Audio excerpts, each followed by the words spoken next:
عزیمت پر چلنے والے لوگ اہل غزہ کی طرف رواں دواں ہیں، اور اس وقت 45 ممالک، وہاں کی حکومتیں نہیں، وہاں کی عوام، ہم اور آپ جیسے لوگ چھوٹی چھوٹی کشتیوں میں ان کے لیے کھانے کی چیزیں فراہم کر کے، دستیاب کر کے، لوگوں سے لے کر اور غزہ کی طرف جا رہے ہیں، اور اس کا انہوں نے نام دیا ہے گلوبل سمود فلوٹیلا۔ اس میں ہر رنگ اور نسل کے لوگ ہیں،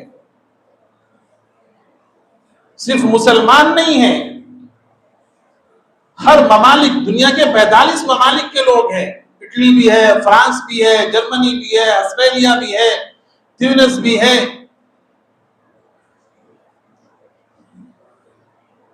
برازیل بھی ہے، اور یہ سارے لوگ کیا کر رہے ہیں؟ اہل غزہ کے لیے، بھوک میں پیاس میں تڑپتے ہوئے لوگوں کے لیے کھانا لے کر جا رہے ہیں۔ راہ عزیمت کا یہ سفر مکمل ہوگا بھی نہیں ہوگا، یہ ان کو پتہ نہیں ہے، لیکن جب تاریخ لکھی جائے گی اور تاریخ پڑھا جائے گا، اور جس وقت دنیا کو یہ بتایا جائے گا کہ اسرائیل فلسطینیوں کا خاتمہ کر رہا تھا، بچوں پر اور بوڑھوں پر، جوانوں پر، عورتوں پر بم برسا رہا تھا، اور بھوک اور پیاس کی شدت میں مار رہا تھا، وہاں پر انسانیت کے کچھ درد رکھنے والے لوگ اس درد کا احساس کر کے اہل غزہ کی مدد کے لیے قدم آگے بڑھا رہے تھے۔ تو اس وقت ہم نہیں کچھ کر سکتے ہیں، ہم نہیں جا سکتے ہیں، ہمارے پاس استطاعت نہیں ہے، ہم کیا کر سکتے ہیں؟ ان کو اپنی دعاؤں میں شامل رکھ سکتے ہیں؟ نہیں رکھ سکتے ہیں۔ اتنا تو کر سکتے ہیں، روزانہ کچھ صدقہ ان کے نام سے کر سکتے ہیں، اے اللہ وہاں کے حالات کو درست فرما دے، اور ظالم اور جابر طاقتوں کو کہ آپ پکڑ فرما لیں۔ یہ دعا ہم اہل غزہ کے لیے کریں گے۔ یہ کیا ہے؟ یہ سیرت سے ثابت ہے۔ کس سے ثابت ہے؟ سیرت سے ثابت ہے۔ سورہ فتح ہے قرآن کے اندر، ایمان والوں کا خون کتنا قیمتی ہے، رسول اللہ صلی اللہ علیہ وسلم نے کر کے بتایا ہے، دکھلا کے بتلایا ہے، کر کے دکھایا ہے۔ اس لیے سب سے پہلے ہم اپنے ذہنوں میں یہ بات رکھیں کہ ان کے لیے کیا کرنی ہے، ان کو دعائیں کرنی ہے اہل غزہ کے لیے، اور اپنے گھروں میں اپنے بچوں سے دعائیں کرانی ہے۔ چھوٹے بچے ہمارے ہیں نا گھروں میں، ان سے کرائیں گے، بیٹا ہاتھ اٹھا اور اللہ سے دعا کرو، وہ گناہوں سے کیا ہے اس وقت؟ پاک ہیں۔ اللہ چھوٹے چھوٹے معصوم بچوں کی صداؤں کو اور دعاؤں کو کیا کرتے ہیں؟ سنتے ہیں۔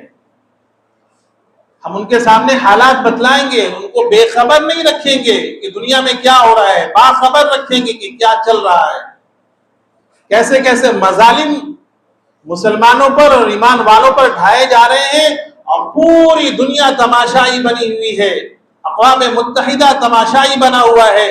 اہل غزہ کی چیخیں اور پکار پوری دنیا کے کانوں میں پڑ رہی ہے، لیکن دنیا کی کانیں سن ہو چکی، دنیا کی حکومتیں مست ہیں،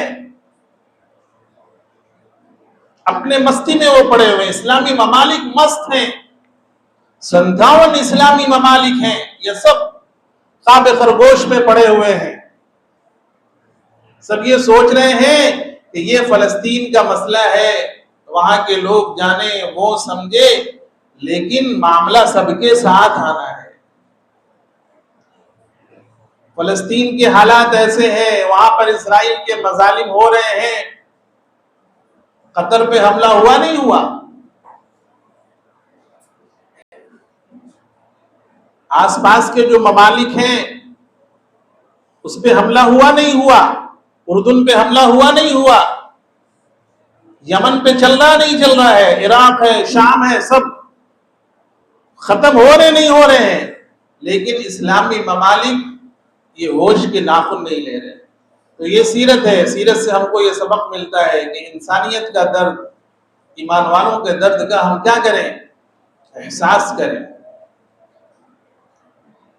تو جب دل میں درد ہوتا ہے اور احساس ہوتا ہے کسی چیز کے مٹنے کا، تو ہم کچھ نہیں کر سکتے ہیں. تو کس کے حوالے کرتے ہیں؟ کس کے حوالے کرتے ہیں؟ نہیں بول رہے ہیں سب. اللہ کے حوالے کرتے ہیں. تو جب ابرہہ یمن سے صنعاء سے چلا اور مکہ سے باہر پڑاؤ ڈالا تھا، جب اس نے پڑاؤ ڈالا اور کعبہ کو منہدم کرنے کی نعوذ باللہ اس نے یہ نیت کر لی تھی، حضرت عبد المطلب کے پاس اس کا قاصد آیا اور آ کر کہا کہ ہم کیا کرنا چاہتے ہیں؟ نعوذ باللہ کعبے کو ہم منہدم کرنے جا رہے ہیں، چلو ہمارے گورنر آئے ہوئے ہیں، بات کر لو. تو حضرت عبد المطلب نے کیا فرمایا؟ جس کا گھر ہے وہ سمجھ لے گا. یہ درد تھا. اللہ سے کہنا،